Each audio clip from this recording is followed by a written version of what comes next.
आरक्षणाच्या बाबतीतली राहुल गांधींची विदेशात जी भूमिका आहे की संविधान आम्ही संपवणार, ज्या पद्धतीमध्ये लोकसभा निवडणुकीमध्ये नेरेटिव्ह सेट करण्याचं काम केलं, आज खऱ्या अर्थाने काँग्रेसची भूमिका राहुल गांधीजींच्या तोंडून ही स्पष्टपणे देशासमोर आणि जगासमोर आली। या माध्यमातून राहुल गांधीला तर प्रश्न आहेच, परंतु मनोज जरांगे पाटलांना देखील माझा प्रश्न आहे। काय मनोज जरांगे पाटील पत्रकार परिषद घेऊन राहुल गांधींना आरक्षणाबद्दल विचारणार आहेत का? महाविकास आघाडीचा चेहरा बुरका फाडणार आहेत का?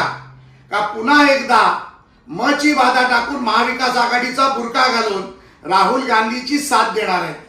जर आरक्षण रद्द झालं तर ज्या आरक्षणासाठी भारतीय जनता पार्टी आणि महायुतीने संघर्ष केला, ज्या आरक्षणासाठी मराठ्यांना आरक्षण दिलं, तेच आरक्षण जर राहुल गांधी संपवणार असतील तर मनोज जरांगे पाटील राहुल गांधींच्या विरोधात पत्रकार परिषद घेणार आहेत का? आणि ज्या देवेंद्र फडणवीसांनी आरक्षण दिलं तरी देखील देवेंद्र फडणवीसांना शिव्या देणारे, देवेंद्र फडणवीसांना शाप देणारे मनोज जरांगे पाटील आता हे म्हणतील का की राहुल गांधी देखील देवेंद्र फडणवीसांचा माणूस आहे म्हणून?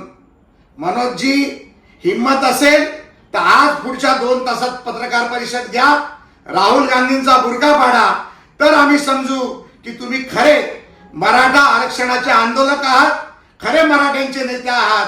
नाहीतर तुमचं भेकडी प्रेम आणि तुमचं मराठ्यांना फसवण्याचं उद्दिष्ट आज जनतेसमोर खरं येईल आणि तुमचा चेहरा फाटेल।